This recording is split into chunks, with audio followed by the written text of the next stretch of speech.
Okay guys, well here is my tassel. My tutorial is right after this.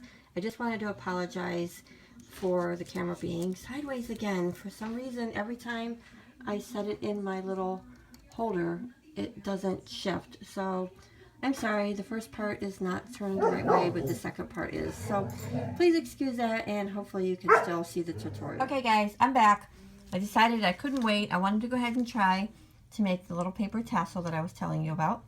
And here it is. Got the little loop on the top that you could put the string through and hook it to your card, hook it to a tag, a project, a gift, whatever. I did find the original link, which was through MFT, which is My Favorite Things. And I will tell you, I will put the link to the video below, but their die that is like this is 5.5 inches long. This one's only 3. So I cut it out twice. And let me go ahead and show you what I did. I cut it out twice.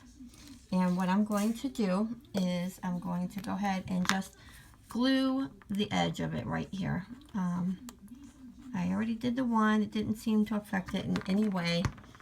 So, sorry that you're getting a shadow. You know, it's kind of like evening and there's no good light. And of course I'm like smearing the glue everywhere in the meantime.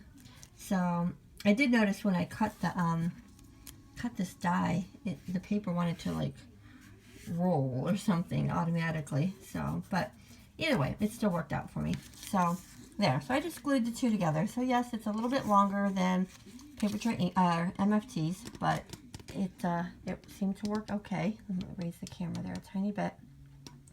And you need to break down the fibers. This is really good cardstock. Probably if you used thinner cardstock, it wouldn't, you know, be as hard to roll. But this is paper tray ink cardstock that I'm using. So I was just going through my scrap bin. So I'm just taking the end of a paintbrush and kind of rolling it. Make sure you don't go down like too far into this, because otherwise you'll just rip these off. So, you know, kind of try to keep it just towards the edge. And I'm just trying to break the fibers down a little bit so that they will roll. And let's see here, break this one down a little bit. So, and then what they did is, to get it started, because you're going to want that little bit of a gap in the top, is just to take your paintbrush or whatever that you're using and just to start rolling. Hopefully you can see that. So just start rolling it, keeping it really tight. I'm going to go ahead and pull the paintbrush out, and hopefully, let's see, did I get it started? Goodness. You know, of course, you know, when you're trying to do a video, which I didn't want to have to do all kinds of editing to, I just wanted to load it up and get it done. But let me go ahead and just start rolling that a little bit more. And then, you know, you can just push on it top and bottom to kind of keep it tight, and that keeps it in line. So you just keep rolling it until you get to the end. And like I said, it wants to kind of curl up on itself a little bit, go a little bit like upward or whatever it's wanting to do. So I'm just keeping my fingers at the top and bottom, just trying to keep it as tight as I can. So, and then what you want to do is open up the end a little bit and apply some good adhesive. I don't think that like tape would work very well. So I'm just going to put some adhesive on the end, going to roll it, and just going to hold it shut for a few seconds. And you can see, you know, you got your little tassel here. I'm waiting for this to dry. The quick dry only takes like just a few seconds. So, you know, you can hold your little tassel towards the end, just kind of, you know, fan the little papers out a little bit, and you know, get that little bit of a tassel look. And then what I did to get the band around there is I'm using the Tim Holtz Craft Core Metallic Collection. I cut a strip that was about 3/8 of an inch. That seems to be a pretty good size to go around the top of that. So same thing, I'm just going to, you know, break the fiber a little bit. I'm not going to cut it quite yet, because when you wrap it around, you don't want it to be an exact meet. You want it to overlap a tiny bit so that it has something to hold on to.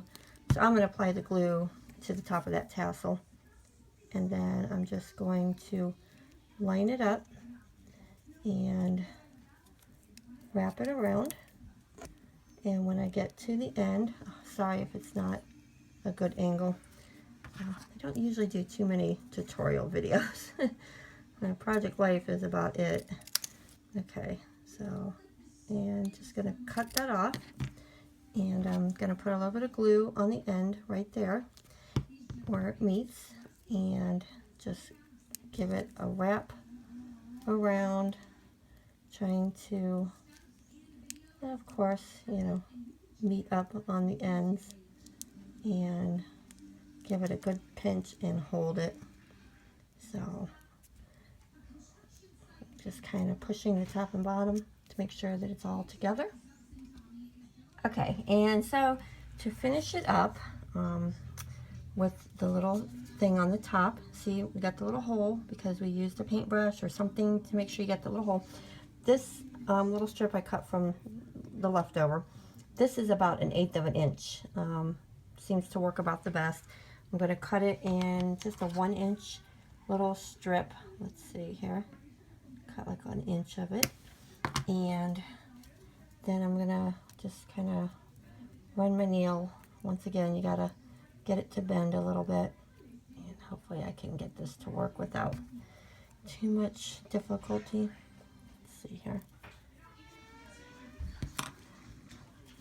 Hopefully I don't hear all my dogs and kids running around. I don't even have little kids. So I ran the paintbrush around it just to break the fiber a little bit once again. And this is where I ran into trouble last time. I have to excuse my nails and hands. They are definitely not manicured by any means. So, and then I put glue on each end, and just going to slide that down in there. And what I used was my tweezers to slip in there and kind of hold that against the side for just a few seconds. Hopefully it'll catch. I was having problems with the last one catching.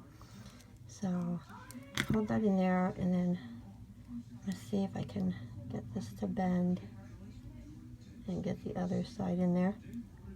I think the other side popped. See, you got a little loop. So it did take me a couple of times to get the first one, you know, trial and error.